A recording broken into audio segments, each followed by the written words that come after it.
கூட பேசினார். அல்லேலூயா. என்ன பேசினார்? உங்கள் துக்கம் சந்தோஷமாய் மாறும். தேவ பிள்ளைகள் சந்தோஷமாய் வாழ வேண்டும். அவங்களோட சந்தோஷத்தை கெடுக்கிற 3 வித துக்கங்களை குறித்து கடந்த ஞாயிற்றுக்கிழமை ஆண்டவர் தன்னுடைய வார்த்தையின் மூலம் எங்களோடு பேசினார். முதலாவது பரம்பரைகளினால வருகிற துக்கங்கள். அல்லேலூயா. பரம்பரைகள், அசுத்தாவிகள் ரெண்டையும் ஒன்றாக விளங்கப்படுத்தினார் ஆண்டவர். பரம்பரைகள், அசுத்தாவிகள் மூலமாக தேவ பிள்ளைகளுக்கு துக்கங்கள் வருகிறது. ஆனாலும் அந்த துக்கங்களை கர்த்தர் சந்தோஷமாய் மாற்றுவார். எப்படி என்று சொன்னால், நான் உங்களுக்கு ஒரு உதாரணம் கூட சொன்னேன். பைபிள்ல யாபேசையும் சொல்லி அமெரிக்கா தேசத்திலே பெத்த பிள்ளையையும் வேண்டி வளர்த்த பிள்ளையும் குறித்து சொன்னேன். அந்த வேண்டி வளர்த்த பிள்ளை 18 வயசு வரும் பொழுது எப்படி அந்த பிள்ளை குடும்பத்துக்கு துக்கத்தை கொண்டு வந்தது, அந்த துக்கத்தை எப்படி கர்த்தர் சந்தோஷமாய் மாற்றினார் என்று நாங்கள் பார்த்தோம். ஆகவே பரம்பரைகளினால, அசுத்தாவிகளினால வருகிற துக்கங்கள் எங்களுடைய ஜெபத்தினால சந்தோஷமாய் மாறுகிறது. ஆமென். அல்லேலூயா சொல்லுங்க. அல்லேலூயா. அல்லேலூயா. அல்லேலூயா. இரண்டாவது எங்களுக்கு வருகிற துக்கம் வியாதிகளினால, பலவீனங்களினால. ஆமென் சொல்லுங்க. இரண்டாவது தேவ பிள்ளைகளுக்கு எப்படிப்பட்ட துக்கங்கள் வருகிறது சொன்னால், வியாதிகள், பலவீனங்கள் மூலமாக அவர்களுக்கு துக்கங்கள் வருகிறது. அந்த வியாதிகள், பலவீனங்களை குறித்து 12 வருஷமாய் உதிர போக்கோடு இருந்த அந்த சகோதரருடைய சம்பவத்தை சொல்லி, அவள் விசுவாசித்து ஆண்டவரை தொட்ட பொழுது கர்த்தர் அவளுடைய துக்கத்தை சந்தோஷமாக மாற்றினார். அல்லேலூயா. இன்றைக்கும் கர்த்தர் துதி வேளையில இந்த வயிற்று பகுதியில் இருக்கிற ஒரு வலியை குறித்து திடீரென்று சொல்லி ஆண்டவர் கூட பேசினார். நீங்கள் விசுவாசிக்கும் பொழுது அதனால் வருகிற துக்கம் சந்தோஷமாய் மாறும். ஆமென். அல்லேலூயா. அல்லேலூயா. மூன்றாவது ஒரு தேவனுடைய பிள்ளைக்கு எப்படி துக்கங்கள் வருகிறது சொன்னால், கர்த்தருக்காக படுகிற பாடுகள். ஆண்டவர் நம்மை ஆசீர்வதிப்பார். அப்படிப்பட்ட துக்கங்கள் எல்லாம் கர்த்தர் என்னவா மாற்றுகிறாராம்? சந்தோஷமாய் மாற்றுகிறார். அல்லேலூயா. அல்லேலூயா. ஜோன் ஆமென் சொல்லுங்க. என்ற வாழ்க்கையிலும் உங்களோட வாழ்க்கையிலும் கர்த்தர் நிச்சயமாக எல்லா துக்கங்களையும் சந்தோஷமாய் மாற்றுவார். அல்லேலூயா. அல்லேலூயா. அல்லேலூயா. அல்லேலூயா. கர்த்தருக்கு ஸ்தோத்திரம். ஆகவே அநேக நாட்களுக்கு முன்பு நான் கடந்த வருடத்தில் நினைக்கிறேன், கடந்த வருடத்தின் கடைசியில் விசுவாசத்தை குறித்து நான் உங்களோடு கூட பேசி இருந்தேன். இந்த நாளிலே அதில் அடுத்த ஒரு பகுதியை இந்த ஞாயிற்றுக்கிழமை உங்களோடு பேச கர்த்தர் எனக்கு அனுமதி கொடுத்தபடியால் விசுவாசத்தை குறித்து நான் உங்களோடு கூட பேச விரும்புகிறேன். கடந்த நாட்களிலே எனக்கு அருமையான ஒரு தேவனுடைய பிள்ளைக்கு அவசியமானது விசுவாசம். விசுவாசம் இல்லாமல் தேவனுக்கு பிரியமாய் இருப்பது கூடாத காரியம் என்றெல்லாம் நிறைய விளக்கங்களை சொல்லி, எங்களுடைய விசுவாசம் எப்படி இருக்க வேண்டும் என்று ஆண்டவர் விரும்புகிறார் என்றால், முதலாவது அது வளருகிற விசுவாசமாய் இருக்க வேண்டும் என்று ஆண்டவற்ற வார்த்தையில் நாங்கள் பார்த்தோம். அல்லேலூயா. எங்களுடைய விசுவாசம் என்ன செய்ய வேண்டும்? வளர வேண்டும். வளர வேணும். ஆண்டவர் என்ன சொல்லுகிறார்? நீ விசுவாசத்தோடு இந்த காட்டத்தி மரத்தை பார்த்து அது கடலில் நடப்படுவாய் என்று சொன்னால் அது என்ன செய்யும்? நடப்படும். அந்த நடப்படுகிற மரம் வளரும். ஆகவே தேவனுடைய விருப்பம் என்னவென்று சொன்னால், தேவதாசுக்குள்ள, பிரபுக்குள்ள இருக்கிற விசுவாசம் அப்படியே ஒரு குட்டியாக இருக்கக்கூடாது, அது நாளுக்கு நாள் வளர வேண்டும் என்று கர்த்தர் விரும்புகிறார். அப்ப அதுக்கு உதாரணமாக கடுகு விதையை குறித்து கர்த்தர் நம்மோடு கூட பேசினார். பாருங்கள், கடுகு விதை எல்லாவற்றிலும் சிறியதாக இருந்தாலும் அது வளர்ந்து எல்லா பறவைகளும் வந்து குடியிருக்கத்தக்க பெரிய மரமாய் மாறுகிறது போல நம்முடைய விசுவாசம் அற்பமாய் இருந்தாலும் அது நெடுகிலும் அற்பமாக இருக்கக்கூடாது. ஒரு கட்டத்தில் அது வளர்ந்து நிறைய பேருக்கு ஆசீர்வாதமாய் இருக்க வேண்டும். அல்லேலூயா. இப்பொழுது என்னுடைய வாழ்க்கையிலும் உங்களுடைய வாழ்க்கையிலும் அந்த விசுவாசம் வளர்ந்தபடியால தான் கர்த்தர் எங்களை ஆசீர்வாதமா வச்சிருக்கிறார். எத்தனை நம்புறீங்க? அல்லேலூயா. ஆண்டவற்ற வார்த்தையை மட்டும் நாங்கள் விசுவாசிக்காவிட்டால் இன்றைக்கு நாங்கள் எங்கேயோ போயிருப்போம். ஆனா ஆண்டவற்ற வார்த்தையை விசுவாசிச்சபடியால் இன்றைக்கு நிறைய பேருக்கு ஆறுதல் சொல்ல கர்த்தர் நம்மை ஆசீர்வதிச்சு வச்சிருக்கிறார். நிறைய பேருக்கு ரட்சிப்பை சொல்ல கர்த்தர் நம்ம ஆசீர்வதிச்சிருக்கிறார். நிறைய பேருக்கு உதவி செய்ய கர்த்தர் நம்ம ஆசீர்வதிச்சிருக்கிறார். இல்லையா? ஆமென் சொல்லுங்க. ஒரு ஆளுக்கு சாப்பாடு கொடுக்க, ஒரு ஆளுக்கு தண்ணி கொடுக்க, ஏதோ ஒரு வழியில விசுவாசத்தை கர்த்தர் வளர்த்து இருக்கிறார். ஆகவே இந்த இரண்டாவது பகுதியை இந்த நாளில் உங்களோடு பேசுகிறேன். என்னுடைய விசுவாசம் எப்படி இருக்க வேண்டும் இந்த நாளில்? அது மிக சுருக்கமாக இருக்கும். நல்ல தெளிவாக கண்ணை திறந்து கண்ணுக்குள்ள எண்ணெய் விட்டது போல பாசலை கவனிச்சு கொண்டிருக்க வேணும். எங்களுடைய விசுவாசம் முதலாவது வளர வேண்டும் என்று கர்த்தர் விரும்பினார். இந்த இரண்டாவது எண்ணத்துக்கு கர்த்தர் விரும்புகிறார். மூர்த்தி ஐயாவுடைய விசுவாசம் அல்லது உங்கள் ஒவ்வொருவருக்குள்ளும் இருக்கிற விசுவாசம் எப்படி இருக்க வேண்டும் என்று ஆண்டவர் விரும்புகிறார் என்றால் அது கடத்தப்பட வேண்டும் என்று கர்த்தர் விரும்புகிறார். ஆமென். கடத்தப்படுற ஆக்களை கடத்துறது அல்ல. எங்களுடைய விசுவாசம் எங்களுக்குள்ள இருந்து இன்னொரு ஆளுக்கு போக வேண்டும் என்று கர்த்தர் விரும்புகிறார். அல்லேலூயா சொல்லுங்க. எனக்குள்ள இருக்கிற விசுவாசம், எனக்குள்ள இருக்கிற அந்த நம்பிக்கையை தாண்டி அந்த விசுவாசம் இன்னொருவருக்குள்ளே அது கடந்து செல்ல வேண்டும் என்பது தேவனுடைய சித்தமாக இருக்கிறது. அந்த விசுவாசத்தை நான் எனக்குள்ளேயே பூட்டி வச்சிருக்க கூடாது. அந்த விசுவாசத்தை நான் இன்னொருவருக்கு கடத்த வேண்டும் என்பது தேவனுடைய சித்தமாக இருக்கிறது. ஆகவே கண்களை மூடி ஜெபம் பண்ணுவோம். தேவனே, இந்த வார்த்தையின் மூலமா என்னோடு கூட பேசுங்க. ஆண்டவரே, எனக்குள்ள இருக்கிற விசுவாசம் இன்னொரு ஆளுக்குள்ள போக வேண்டும் என்று நீர் இந்த நாளிலே பேசுகிறீர். இந்த வார்த்தை எனக்கு விளங்கட்டும். இதை நான் கற்றுக்கொள்ள எனக்கு உதவி செய்யும் என்று நாங்கள் கண்களை மூடி ஜெபிப்போம். ஹல்லேலூயா, ஹல்லேலூயா. பரிசுத்த ஆவியானவரே, உமக்கு ஸ்தோத்திரம். உம்முடைய ஜீவ மன்னாவுக்காக நன்றி. வார்த்தையை கொடுக்கிற அடியவனை சிலுவையால மூடுங்க. வார்த்தையை கேட்கிற ஜனங்களை இரத்தத்தால காத்துக்கொள்ளுங்க. சுயம் வெளிப்படாதபடி உம்முடைய சித்தம் மட்டும் வெளிப்படட்டும். இயேசு கிறிஸ்துவின் நாமத்தில் ஜெபிக்கிறேன் நல்ல பிதாவே. கையை தட்டி ஆண்டவருக்கு நன்றி செலுத்துவோம். ஹல்லேலூயா, ஹல்லேலூயா, ஹல்லேலூயா. ஆகவே அருமையான தேவனுடைய பிள்ளைகளே, ஒரு வெளியேற பெற்ற ஒரு மகிமையான ஒரு விசுவாசத்தை ஆண்டவர் எனக்குள்ளையும் உங்களுக்குள்ளையும் வைத்திருக்கிறார். அல்லேலூயா. இன்றைக்கு ஆயிரம் ஜனங்கள் இருக்கிறாங்க. அவங்க இந்த விசுவாசத்தை அறியவில்லை. ஆனால் கர்த்தர் அந்த விசுவாசத்தை எனக்கும் உனக்கும் கொடுத்திருக்கிறார். அல்லேலூயா. எங்களுடைய வீட்டிலே நாங்கள் மொத்தமாக 9 பேர், அம்மா அப்பாவோட சேர்த்து 9 பேர். இந்த 9 பேராக நாங்கள் இருக்கும் பொழுது என்னுடைய 13வது வயதிலே ஆண்டவர் இந்த வெளியேற பெற்ற விசுவாசத்தை என்னுடைய ஐயாவுக்கு கொடுக்கவில்லை, என்னுடைய அம்மாவுக்கு கொடுக்கவில்லை, என்னுடைய சகோதரர்களுக்கு கொடுக்கவில்லை, என்னுடைய ஒரே ஒரு தங்கச்சிக்கு கொடுக்கவில்லை. அந்த வெளியேற பெற்ற விசுவாசத்தை கர்த்தர் எனக்கு கொடுத்தார். ஆமென் சொல்லுங்க. 13வது வயதிலே நான் அந்த விசுவாசத்தை பெற்றுக்கொண்டேன். இப்ப என்ன நடந்தது? ஒரு கட்டம் போக போக அந்த விசுவாசம் எனக்குள்ளே இருந்து வளர ஆரம்பித்தது. அந்த விசுவாசம் வளர வளர எனக்கு நேர அடுத்த சகோதரன் அவர் ஆண்டவரை அறிந்தார். அல்லேலூயா. அந்த விசுவாசம் என்ன செய்தது? கடத்தப்பட்டது. அப்படியே கொஞ்சம் கொஞ்சமாய் வருடங்கள் போக, காலங்கள் போக, அது என்னுடைய எல்லா சகோதரத்துக்குள்ளே வந்தது, என்னுடைய அம்மாவுக்குள்ள வந்தது. எல்லாரும் மனம் திரும்பி ஞானஸ்நானம் எடுக்க அந்த விசுவாசம் கடத்தப்பட்டது. அல்லேலூயா, அல்லேலூயா. ஆனால் என்னுடைய ஐயா மாத்திரம் அந்த விசுவாசம் அவருக்குள்ளே கடத்தப்பட்டதை ஒழிய அது பலன் கொடுக்கவில்லை. அவர் பாவத்தை விட மனமில்லை. அவர் சொன்னார் கடைசியில், எனக்கு அட இயேசுவும் ஒன்றுதான்டா, கிருஷ்ணரும் ஒன்றுதானடா. அவர் கொஞ்சம் அந்த கிருஷ்ணனுடைய காரியங்களிலே கொஞ்சம் பற்று கூட. அதனால என்னுடைய கடைசி தம்பிக்கு கிருஷ்ணதாஸ் என்று பெயர் வச்சார். எனக்கு தேவதாஸ், அவருக்கு கிருஷ்ணதாஸ் என்று அவர் எப்போ சொல்லுவார். கிருஷ்ணனுடைய அவதாரம் தான் இயேசு. எங்க அவருக்கு பைபிள் எல்லாம் பவுல் காரியங்கள் எல்லாம் சொல்லுவார். ஆனால் என்ன நடந்தது? கர்த்தருடைய நேரத்தை முடிக்க சித்தம் கொண்டார். ஆகவே அவர் தன்னுடைய மரண தருவாயில அன்றைக்கு தான் சாக போகிறார். அன்றைக்கு சாகிற நேரம், நான் பிறந்த மாதத்துல தான் என்னுடைய அப்பா மரித்தார். அந்த சாகிற நேரத்துல நான் ஒரு விசிட்டிங்காக போகும் பொழுது அவர் என்னை கூப்பிட்டார். இஞ்சவா, எனக்கு பக்கத்துல 2 சொன்னார். அதனுடைய தலைமாட்டுக்குள்ளே நான் இருந்தேன். இருக்கும் பொழுது அவர் சொன்னார், எனக்கு ஒரு பாட்டு பாடுறியான்னு கேட்டார். என்ன, கிருஷ்ணர் பாட்டா? இல்ல இல்ல, ஆண்டவர் பாட்டு. அல்லேலூயா. என்ன பாட்டு பாடணும் என்று கேட்டேன். திருப்பாதம் நம். என்ன பாட்டு? செத்தவிட்டு பாட்டு. என்ன பாட்டு? செத்தவிட்டு பாட்டு. உண்மையா மனம் திறந்து சொல்றேன், 2010ஆம் ஆண்டு எனக்கு அந்த பாட்டு தெரியாது. இப்பவும் எனக்கு வடிவா தெரியாது. ஆனால் இந்த கிருஷ்ண ஆள் கண்டு வச்சிருக்கிறார். ஆமென் சொல்லுங்க. இந்த விசுவாசம் கடத்தப்பட்டது. கடத்தப்பட்டபடியினாலே அவர் என்ன சொன்னார்? நீ இந்த பாட்டை பாடத்தான் வேண்டும்.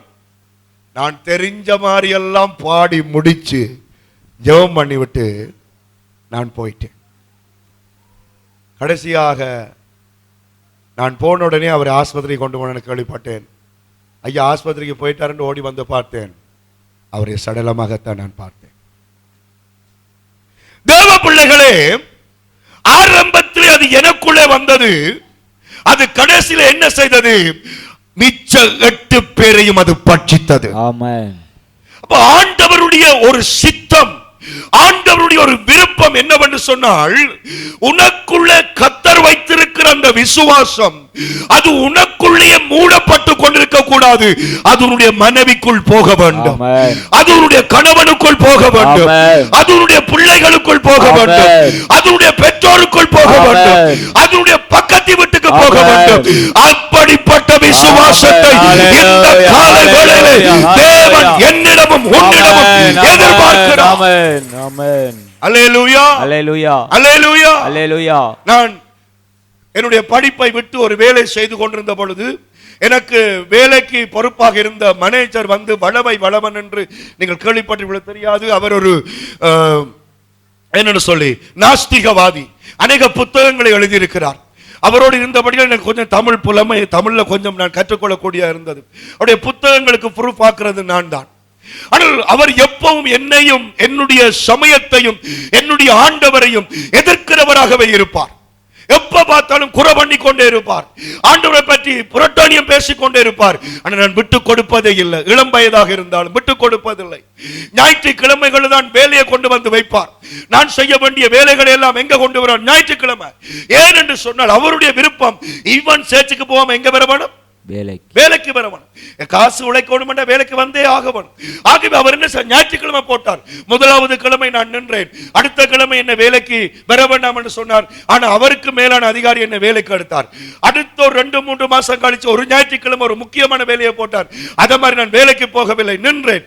அடுத்த திங்கள் போகும் பொழுது சொன்னார், கடிதத்தை எழுதி போட்டு போயிடுன்னு சொன்னார். அப்ப மேலதிகாரியை சந்திச்சேன். மேலதிகாரி சொன்னார், இனி உன்னால் இந்த வேலை செய்ய முடியாது, ஞாயிற்றுக்கிழமை வேலை செய்யலமெண்டா நில்லு அல்லது போயிடுன்னு சொன்னார்.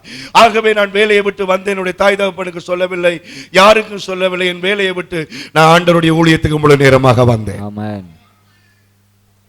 அந்த காலங்களில் 20-25 உழைக்கிறது அவ்வளவு பெருசுன்னு உங்களுக்கு தெரியும். ஆனால் பாருங்கள், அந்த வெளியேறப்பட்ட விசுவாசத்தை கர்த்தர் எனக்குள்ளே வைச்சார். ஆமென். ஒரு கட்டத்தில் என்ன நடந்தது? இந்த வளவனுக்கு தொண்டை வீங்கிச்சது, மூச்சு பேச்சு இல்லாம இருந்தார். அவர் சொன்னது என்னன்னு சொன்னால், தேவன் அவருக்கு வர சொல்லுங்கன்னு சொன்னார். ஆகவே நான் போய் ஆசீர்வதிச்சு ஜெபிக்க கர்த்தர் உதவி செய்தார். அந்த விசுவாசம் கடந்து போனது. அவருக்கு ஒரு பைபிளை படிக்க கொடுத்தேன். இப்ப சமீபத்துல தன்னுடைய மகளுக்கு திருமணம் பார்க்க சொன்னார். எதுக்குள்ள பார்க்க சொன்ன தெரியுமா? சேச்சுக்குள்ள பார்த்து தாடா. ஆமென். அல்லேலூயா சொல்லுங்க. அல்லேலூயா. அருமையான தேவனுடைய பிள்ளைகளே, விசுவாசம் ஏதோ நீங்க நினைக்கிறது என்னன்னு சொன்னால் அது எங்களுடைய மறிக்கிறன்னு நினைக்கிறோம். இல்ல இல்ல, எங்களுடைய விசுவாசம் கடந்து போகக்கூடிய சக்தி நிறைந்தது. ஆமென். அல்லேலூயா. ஆண்டவர் எனக்குள்ளே உனக்குள்ளே வச்சிருக்கிற விசுவாசத்தின் அந்த வல்லமையை நீ உணர்ந்தால் நீ சாதாரணமாய் இருக்க மாட்டாய். அது சக்தி நிறைந்த விசுவாசம்.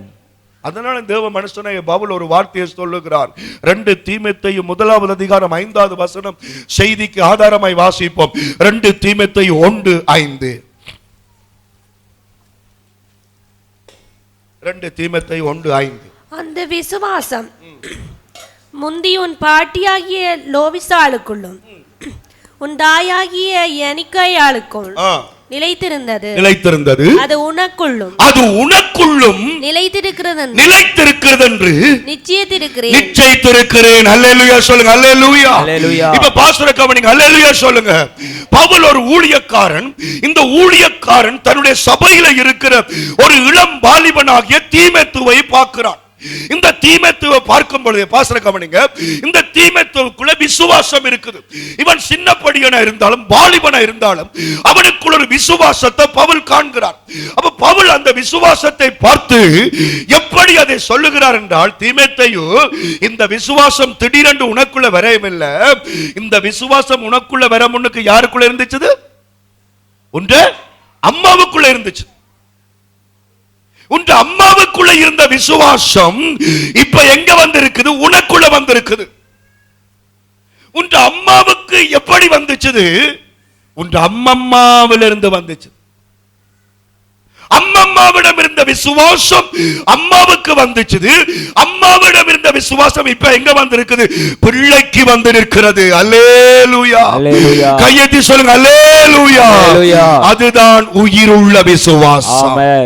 உயிருள்ள விசுவாசம். அம்மம்மா இல்ல, ஆனா விசுவாசம் இருக்கு. ஆமென். இப்ப தேவன் விரும்புகிறது ஒவ்வொரு ஆண்டவற்ற பிள்ளைகளும் ஜாக்கிரதையாக நடக்க வேண்டும். ஆமென். எங்கட விசுவாசத்தை எங்கட பிள்ளைகளுக்கு நாங்கள் கொடுக்க வேண்டும். ஆமென். நாங்கள் என்ன விசுவாசிக்கிறோம், நாங்கள் எப்படி கர்த்தரை தேடுகிறோம், நாங்கள் எப்படி ஆண்டவருக்குள்ள ஜீவிக்கிறோம், அதை எங்களுடைய பிள்ளைகள் பின்பற்றுகிறார்கள் என்பதை நீங்கள் மறக்க கூடாது. ஆமென். அல்லேலூயா. அல்லேலூயா. இப்ப பாருங்கள்,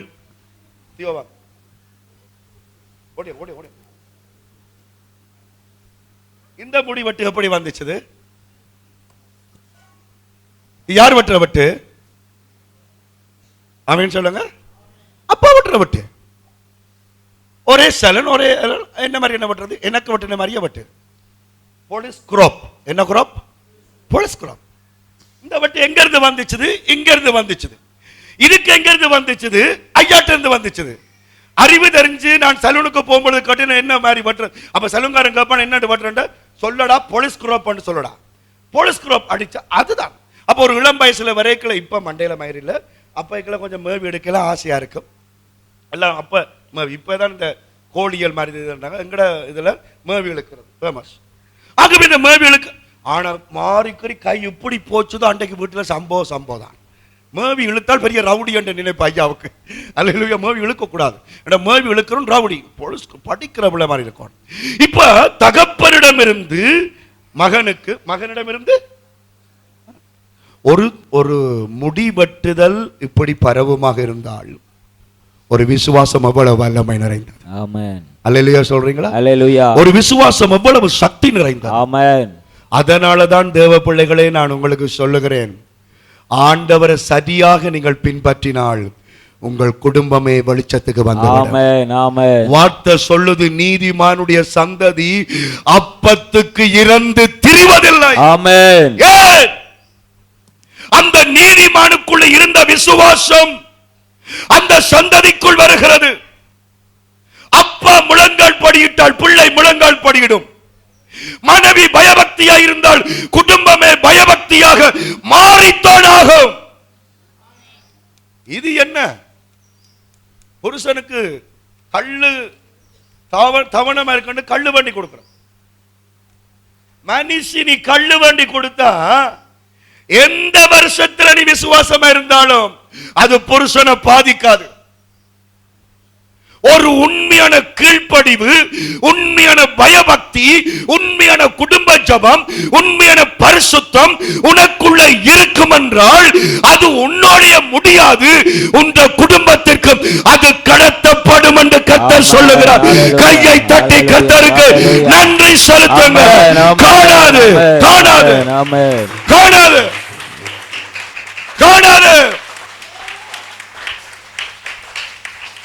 என்ன பிரச்சனை வந்தாலும் நீ ஞாயிற்றுக்கிழமை கர்த்தருக்கு கொடுத்து பார், ஆட்டோமேட்டிக்கா புள்ள கர்த்தரை பின்பற்றும். பிள்ளைக்கு முன்னால உண்ட பர்சுக்குள்ள இருந்து எவ்வளவு கஷ்டம் இருந்தாலும் தசமபாகம் போட்டு பார், பிள்ளை ஒழுங்காக விசுவாசிக்கும். ஆமென். சாப்பாட்டுக்கு முன்னுக்கு விசுவாசம் உள்ள ஒவ்வொரு தாய் தகப்பனும் ஜெபிச்சு பாருங்க, அந்த விசுவாசம் கடந்து போகும். ஆமென்.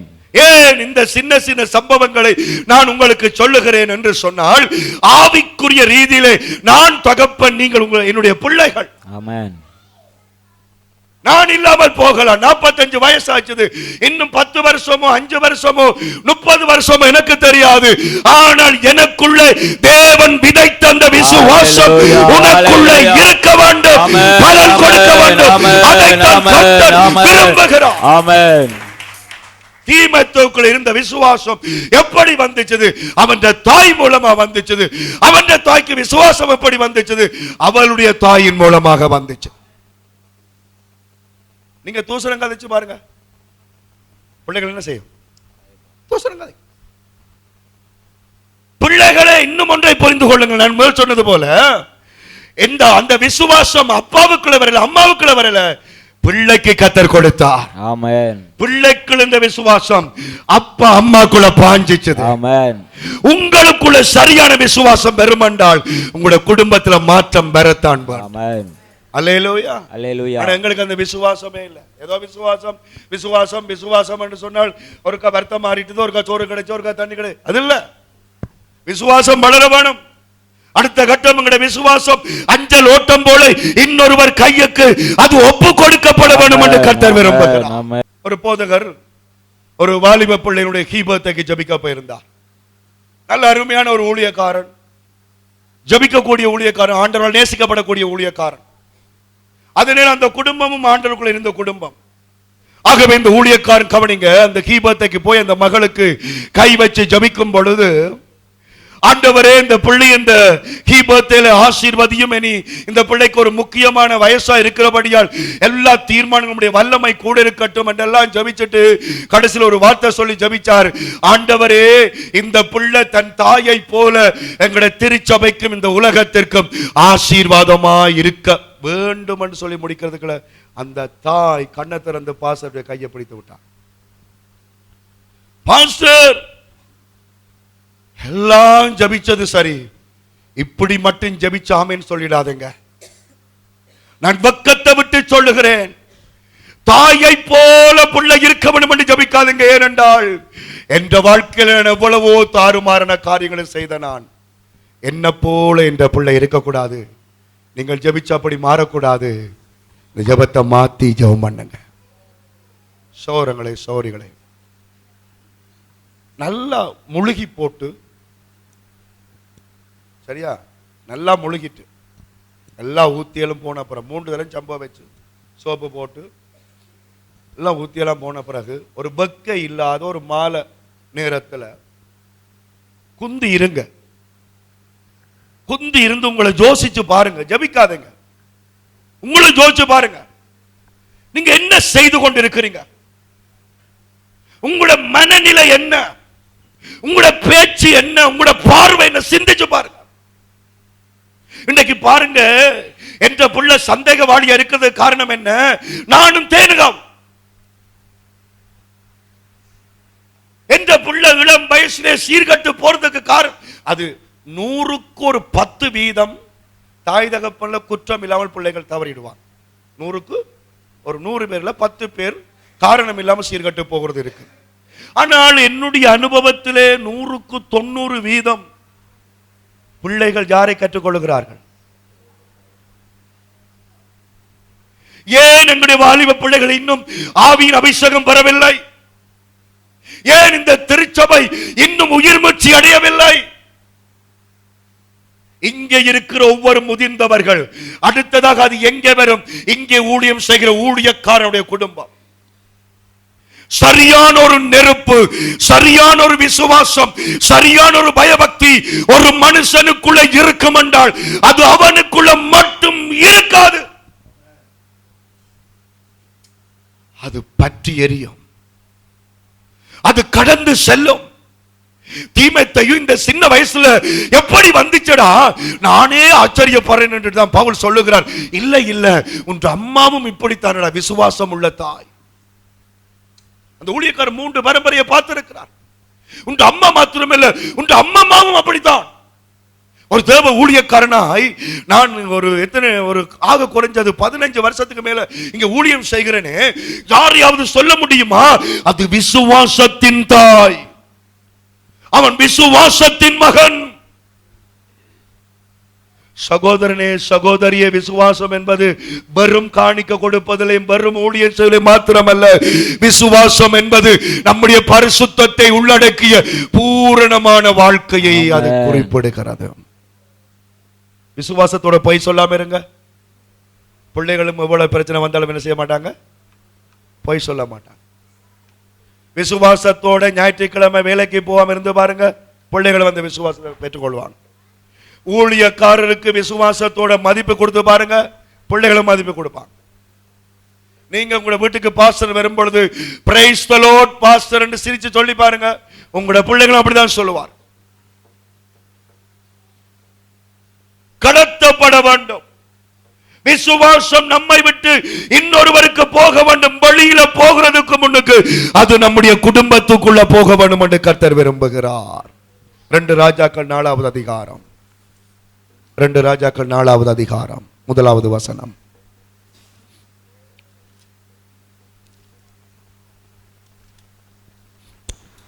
தீர்க்கதரிசிகளுடைய புத்திரரில் ஒருவனுக்கு மனைவியாயிருந்த ஒரு ஸ்திரீ. தீர்க்கதரிசிகளுடைய புத்திரரில் ஒருவனுக்கு அப்படி தீர்க்கதரிசிகளுடைய புத்திரரில் ஒருவனுக்கு மனைவியாயிருந்த ஒரு ஸ்திரீ எலிசாவை பார்த்து, உமது அடியானாகிய என் புருஷன் இறந்து போனான், உமது அடியான் கர்த்தருக்கு பயந்து நடந்தான் என்பதை அறிவீர். கடன் கொடுத்தவன் இப்போது என் 2 குமாரரையும் தனக்கு அடிமைகளாக்கி கொள்ள வந்தான் என்றார். ஆமென் சொல்லுங்க. அல்லேலூயா. இங்க ஒரு சம்பவத்தை பார்க்கிறோம். கணவன் மரித்து விட்டான். மனைவி கணவன் பட்ட கடனுக்காக, கணவன் பட்ட கடனின் நிமித்தம் மனைவியும் பிள்ளைகளும் ஈடு வைக்க போகிற ஒரு நிலைமைக்குள்ளே தள்ளப்பட்டார்கள். கணவன் உயிரோடு இருக்க அவன் ஊழியக்காரன் என்று சொல்லப்படுகிறது. அவன் எந்த கண்டறியாத ஊழியக்காரன் தெரியாது. அல்லேலூயா சொல்லுங்க. என்ன பொறுத்தல அவன் ஒரு தீர்க்கதரிசி என்று சொல்ல மாட்டேன், ஊழியக்காரன் சொல்ல மாட்டேன். ஏன்னு சொன்னா ஊழியக்காரன் முதல்ல என்ன படக்கூடாது? கடன். அதுவும் கடன் யார்கிட்ட பண்ணி இருக்கிறான்? செத்த உடனே மனுஷி புள்ளியை இழுத்து கொண்டு போகிற ஒரு காவாலிட்ட போய் கடன் பண்ணி இருக்கிறான். ஆமென் சொல்லுங்க. வேண்டது ஒழுங்கான கண்டு பண்ண தெரியல. புருஷன் செத்து அவள் விதவியா இருக்கிறாள், பிள்ளைகள் அனாதரவா இருக்குது, கடன் பண்ணி வந்து நிற்கிறான். என்னது? ஜெய், நீயும் பிள்ளைகளும் வந்து வீட்டை வந்து வேலை செய்யணும் உன்ற புருஷன் பட்ட கடனுக்கு. அந்த அளவுக்கு ஒரு அக்கிரமக்காரன்கிட்ட கடன் வேண்டிட்டு கணவன் செத்து போயிட்டான். இப்ப இந்த மனைவி என்ன செய்கிறாள்? ஒன்றும் செய்ய முடியவில்லை. ஆண்டவர்கிட்ட போய் கேட்கல, ஆண்டவரே எனக்கு வழி இல்லையப்பா, கடன் கட்ட முடியவில்லை தேவனே, நானும் என்ற பிள்ளைகளுடைய வாழ்க்கையும் கேள்விக்குறியா போகுது ஆண்டவரே, என்ன செய்யறது என்று சொன்ன பொழுது ஆண்டவர் சொன்னார், நீ ஆக்கள்கிட்ட போய் கொஞ்சம் வரும் பாத்திரத்தை வேண்டி உன்னட்ட இருக்கிற அந்த கொஞ்சம் எண்ணெயை வீட்டின் கதவை பூட்டி அந்த எண்ணெயை ஊத்து, அப்பொழுது அற்புதம் நடக்கும். ஆமென். இப்ப இவளுக்குள்ள விசுவாசம் வந்துச்சு.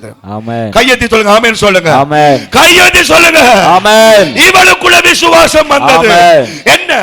வீட்டில் இருக்கிற அந்த காப்போத்தில் எண்ணெயை வச்சு தேவன் என்னை ஆசீர்வதிக்க போகிறார். வீட்டில் இருக்கிற கொஞ்சம் எண்ணெயை வச்சு ஆண்டவரின் கடனை கட்ட போகிறார். ஆகவே அவள் அந்த விசுவாசத்தை என்ன செய்கிறாள்?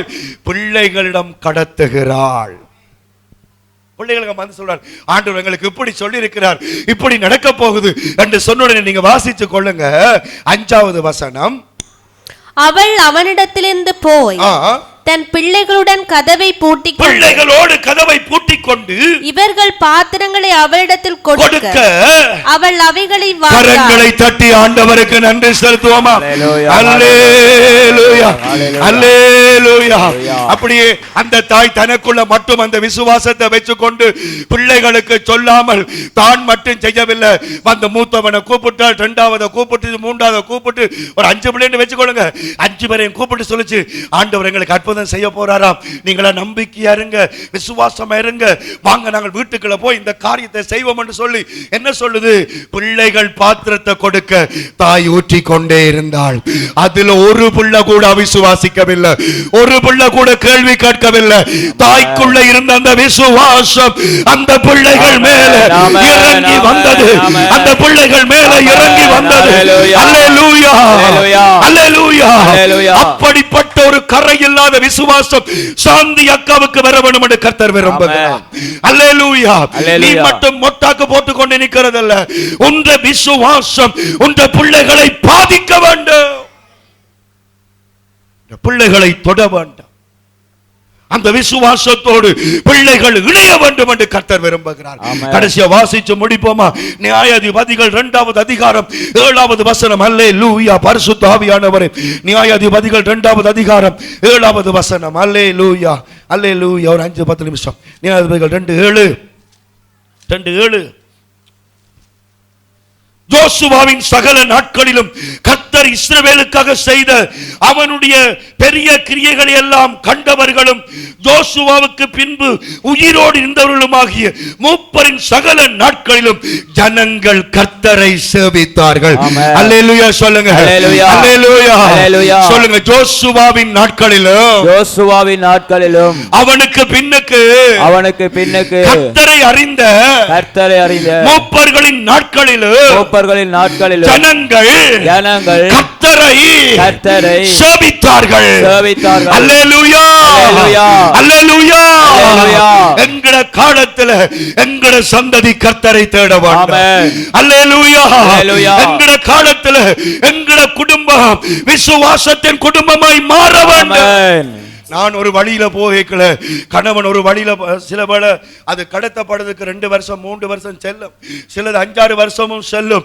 ஆனாலும் ஒரு நாளும் அந்த விசுவாசத்தின் வல்லமையை இழந்து விடவே கூடாது, இழந்து விடவே கூடாது. ஹalleluya ஹalleluya ஹalleluya ஹalleluya ஹalleluya. 10வது வசனம் வாசிங்க. அதே அதிகாரம் 10வது வசனம். அக்காலத்தில் இருந்த அந்த சந்ததியார் எல்லாரும் தங்கள் பிதாக்களுடன் சேர்க்கப்பட்ட பின்பு கர்த்தரையும் அவர் இஸ்ரவேலுக்காக செய்த கிரியைகளையும் அறியாத வேறொரு சந்ததி அவர்களுக்கு பின் எழும்பிற்று. அல்லேலூயா சொல்லுங்க. அல்லேலூயா. என்ன பாருங்கள், ஒரு கட்டம் வரும் பொழுது அந்த கடத்தப்பட்ட விசுவாசம் நின்று விட்டது. அதை யாரும் பொருட்படுத்தாமல் விட்டு விட்டார்கள். அதனால என்ன நடக்குது? கர்த்தரையும் அவருடைய அற்புதங்களையும் அறியாத வேறொரு சந்ததி அங்கே எழும்புகிறது. தேவ பிள்ளையே, என் சந்ததியிலே, இந்த வடகாடு திருச்சபையிலே கர்த்தரை அறியாத ஒரு சந்ததி எழும்பவே கூடாது. கர்த்தரை அறியாத ஒரு வாழ்க்கை வரவே கூடாது. அல்லேலூயா அல்லேலூயா அல்லேலூயா அல்லேலூயா. நான் சொல்ற காரியம் இப்ப பாருங்க, 2வது பேட்ச் ஊழியக்காரங்கள் இல்ல. இப்ப நாங்கள் செத்து போன அடுத்த ஊழியக்காரங்கள் இல்ல. உங்களுக்கு தெரியுமா? கள்ள ஊழியக்காரங்கள் நிறைய இருக்கிறாங்க, நல்ல ஊழியக்காரங்கள் இல்ல. ஊழியக்காரங்களுக்கு சம்பளம் காணாது, ஊழியர்கள் வருமானம் காணாது, ஆகிய ஊழியத்துக்கு ஒப்பு கொடுக்கிறாங்க இல்ல. ஆனா அந்த காலத்தில் ஊழியக்காரங்க எப்படி இருந்தாங்க? ஒவ்வொரு விசுவாசியின் வீட்டிலையும் ஒரு அறை ஊழியக்காரனுக்கு இருக்கும். அது கல்லறை இல்ல. ஒரு சீலி என்றாலும், ஒரு கிடுகு என்றாலும், ஒரு கிடுகு கொட்டிலா இருந்தாலும் ஒரு சின்ன ஊழியக்காரனுக்கு இருக்கும். ஒவ்வொரு விசுவாசியின் வீட்டிலையும் ஒரு கோப்ப ஒரு ஊழியக்காரனுக்கு இருக்கும். ஒவ்வொரு விசுவாசியின் வருமானத்திலையும் ஒரு பங்கு ஒரு ஊழியக்காரனுக்கு இருக்கும். ஆகவே ஊழியர்கள் எழும்பினார்கள், சந்தோஷமாய் ஊழியம் செய்தார்கள். இப்பொழுது கர்த்தரை அறியாத பரம்பரை. இன்னும் 5-10 வருடங்களில் ஊழியம் என்றால் என்னென்று தெரியாது, பரலோகம் என்றால் என்னென்று தெரியாது, போனென்றால் என்னென்று தெரியும் என்கிற பரம்பரை தான் எழும்ப போகிறோம். ஆமென் சொல்றீங்களா? கண்ட மொக்கன்கள், குடிகாரங்கள், விபச்சாரக்காரங்கள், வேசித்தனக்காரங்கள் தான் இனிவரும் காலங்களில் பெருக போறாங்க, வளர போறாங்க. உங்களுக்கு தெரியுமா, அமெரிக்கா தேசத்தின் ஜனாதிபதி யார் இப்ப? சொல்லுங்க என்ன ரம்மோ தெரியா? Donald Trump. Right, Donald Trump America தேசத்தின் ஜனாதிபதி. அவன் என்ன சத்தியப்பிரமாணம் எடுத்தான்? பைபிளில் கை வச்சு சத்தியப்பிரமாணம் எடுத்தான். அங்க முதல் சட்டம் பைபிளை வச்சு எடுக்கணும், பிறகு எடுக்காட்டிலும் பிரச்சனை இல்லை, பைபிளை வச்சு எடுத்தான். முதல் சேர்ச்சுக்கு போகிறான், ஆராதனைக்கு போறார். ஜனாதிபதி ஆராதனைக்கு போறார், மனுஷி அவற்ற உப ஜனாதிபதி ஆராதனை போறான். ஆராதனைக்கு போனது ஒரு ஆள் பிரசங்கம் பண்றார், பாஸ்டர். அந்த பாஸ்டர் என்ன சொல்றார்? அந்த பிரசங்கம் முடிய ஜனாதிபதியை பார்த்து சொல்றார், ஆண்டவர் உனக்கு கிருபை கொடுப்பாராக. இந்த தேசத்தில் வேண்டாம். ஜனாதிபதியா வந்த உடனே டொனால்ட் ட்ரம்ப் என்ன செய்து விட்டால், ஆம்பளையிலும் கட்டுறது, பொம்பளையிலும் கட்டுறது பாவம், இது கட்டக்கூடாதுன்னு சட்டம் கொண்டு வந்துட்டான். ஆம்பளை கல்யாணம் கட்டக்கூடாது, பொம்பளை கட்டக்கூடாது, பாவம் மட்டும் கொண்டு வந்துட்டான். இப்ப பாஸ்டர் என்ன செய்யறார்? அந்த சட்டத்தை மாத்தி, அல்லேலூயா, இப்படியான திருமணங்களுக்கு என்ன கொடுங்க? அனுமதி கொடுங்க. எங்க இருந்து வருது? சர்ச்சில். யாருக்கு வருது? ஒரு பெரிய ஒரு தலைவனுக்கு. ஒரு பெரிய ஒரு தலைவனுக்கு ஒரு போதகன் திருமணத்தை குறித்து பிள்ளையான காரியத்தை பிரசங்கித்தால், நானும் நீங்களும் எந்த மாத்திரம் இப்ப இன்றைக்கு சபை எங்க போகுது? கர்த்தரை அறியாத ஒரு சந்ததி, கர்த்தரை அறியாத ஒரு வாழ்க்கை இன்றைக்கு எழும்பிக் கொண்டிருக்கிற நாட்களிலே நானும் நீயும் அந்த விசுவாசத்தை என் பிள்ளைக்கு கொடுத்தே ஆக வேண்டும். எனக்குள்ளே இருக்கிற விசுவாசம் தியோவுக்குள்ளே எரிய வேண்டும். அப்பா 15 அடி பாய்ந்தாள், என்ற புள்ள 30 அடி பாய வேண்டும். நான் 9 சபைக்கு பாஸ்டரா இருந்தால் என்ற புள்ள 18 சபைக்கு பாஸ்டரா இருக்க வேண்டும். ஆமென் சொல்றீங்களா? நீங்கள் ஆண்டவருக்காக ஒரு நாள் 1 மணித்தியாலம் ஜெபிச்சால் உங்களோட புள்ள 2 மணித்தியாலம் ஜெபிக்க வேண்டும். அந்த விசுவாசம், அல்லேலூயா, இந்த பிரசங்கம் விளங்கினார்கள் மட்டும். நன்றி ஆண்டவரே, ஹalleluya, ஹalleluya, ஹalleluya. நன்றி. ஆக நான் முடிக்க போகிறேன். எந்த சூழ்நிலையிலையும் உங்களுடைய விசுவாசத்தை இழந்து தூசணம் பேசாதீங்க. எந்த சூழ்நிலையுடைய விசுவாசத்தை இழந்து கண்ணீர் வடிக்காதீங்க. அது அடுத்த சந்ததியை பாதிக்கும். அல்லேலூயா. எந்த நிலைமையிலையும் உறுதியாக நில்லுங்கள், பயபக்தியாக இருங்கள், பரிசுத்தமாக வாழுங்கள். அல்லேலூயா. பரிசுத்தத்துக்கு தோல்வி கிடையாது, நேர்மைக்கு தோல்வி கிடையாது, உண்மைக்கு தோல்வி கிடையாது. அது ஜெயித்து தான் ஆகும், அது ஜெயித்து தான் ஆகும். அல்லேலூயா. மற்றவன் சொல்ல வேணும், இந்த ஆள் இப்படி விசுவாசமாய் இருந்தான், எனக்கா உனக்கா ஜீவனை கொடுத்த ஆண்டவர். அல்லேலூயா. எவ்வளவு உண்மையாக இருக்க வேண்டும், எவ்வளவு பரிசுத்தமா இருக்க வேண்டும். அல்லேலூயா. அல்லேலூயா. இதென்ன இதென்ன கொடுப்புக்குள்ள வெத்தலை வாக்கு. ஆமென் சொல்லுங்க. நட்டு இரவுக்குள்ள கசிப்பா, கள்ளமா போன்ல கதைக்கிறது, கள்ளமா செட்டிங் பண்றது, கள்ளமா SMS பண்றது. என்னப்பா விசுவாசம்? என்ன விசுவாசம்? ஆண்டவருக்காக எந்த சூழ்நிலையிலையும் உண்மையா இருக்க வேணும். நான் செத்தாலும் நீங்க சொல்லுவீங்க, எங்கட பாஸ்டர் எவ்வளவோ பிரச்சனையின் மத்தியிலையும் ஆண்டவருக்காக வாழ்ந்தார். அல்லேலூயா. நாங்களும் அவரை போலதான் வாழுவோம் என்று சொல்ற அளவுக்கு நான் வாழ வேண்டும். அல்லேலூயா. அல்லேலூயா. உங்களோட செத்த வீட்டில் உங்களோட பிள்ளைகள் உங்களை குறித்து சாட்சி சொல்ல வேணும். ஆமென். என்ற அம்மா ஊழியக்காரங்களை நேசிச்சா நானும் அப்படித்தான் இருப்பேன். ஆமென். என்ற அப்பாவுக்கு என்ற அம்மா வாய் காட்டினதில்லை, என்ற அப்பா என்ற அம்மாவை சந்தேகப்பட்டதில்லை. அப்படி சாட்சி சொல்லத்தக்க ஒரு விசுவாசம். அல்லேலூயா. அது தீமைத்துவக்குள்ள இருந்துச்சு. இப்ப அதை பார்த்து கடைசியா இதுக்கு அப்புறம் வாசிக்க மாட்டேன். பவுல் என்ன சொல்றார்? அதே 2 தீமோத்தேயுல அந்த தீமோத்தேயுவே பார்த்து சொல்லி முடிக்கிறார். 1:6 வாசிச்சு ஜெபம் பண்ண போறோம். 2 தீமோத்தேயு 1:6. ஹalleluya. இது நிமித்தமாக நான் உன்மேல் என் கைகளை வைத்தபோது உனக்கு உண்டான தேவ வரத்தை நீ அனல் மூட்டி எழுப்பி விடும்படி உனக்கு நினைப்பூட்டுகிறேன். அல்லேலூயா. எனக்கு பின்னுக்கு சொல்லுங்க, இது நிமித்தமாக, இது நிமித்தமாக, இது நிமித்தமாக, இது நிமித்தமாக. எது நிமித்தம்? உன் அம்மாவுக்குள்ள, உன் அம்மாவுக்குள்ள இந்த விசுவாசம் யார்கிட்ட வந்துட்டது? உன்னிட்ட வந்துட்டது தீமோத்தேயு. அதை நீ சிம்பிளா எடுக்காத. அல்லேலூயா. சிம்பிளா எடுக்காத. ஆண்டவரை சிம்பிளா எடுக்காத. ஆண்டவருடைய வல்லமை சிம்பிளா எடுக்காத. ஆகவே பவுல் சொல்லுகிறார், எனக்கு உன்மேல் என் கைகளை வைத்ததினால் உனக்கு உண்டான அந்த விசுவாச வரத்தை நீ அனல் மூட்டு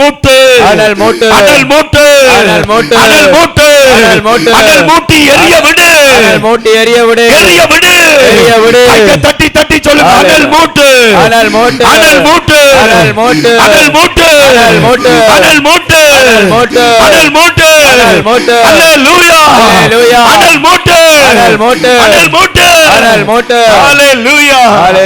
திரும்ப பைபிளை வாசி.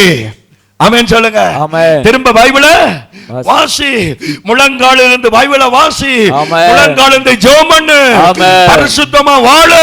ஆமென். அந்த விசுவாசத்தை அனல் மூட்டு, ஆமென். அனல் மூட்டு. ஆமென். அது கடந்து போகட்டும், ஆமென். அது கடந்து போகட்டும், ஆமென். மற்றவருக்குள்ள போகட்டும். ஆமென். அல்லேலூயா, அல்லேலூயா, அல்லேலூயா. அல்லேலூயா.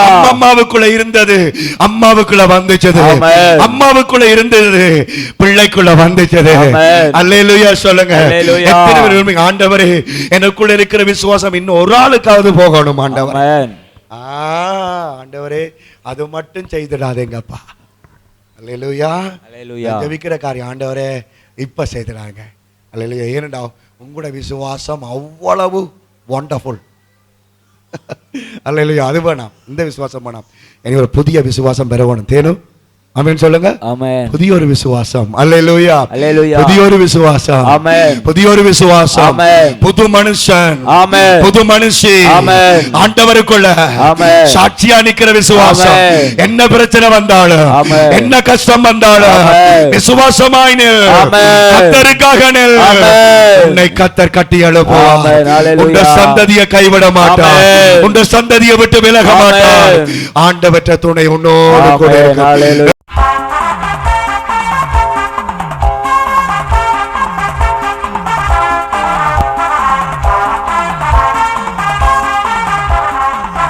இயேசு என்னை கைவிட மாட்டார், இயேசு என்னை கைவிட மாட்டார். கடும் புயல் வரினும் பெரும் காற்று வீசினும் அவர் என்னை கைவிட மாட்டார். இயேசு ஒருபோதும் கைவிட மாட்டார். யார் கைவிட்டாலும் உண்மை இயேசு கைவிடவே மாட்டார். அவர் மேல் நம்பிக்கை வைத்து பாருங்கள், அவர் ஒருபோதும் கைவிடவே மாட்டார்.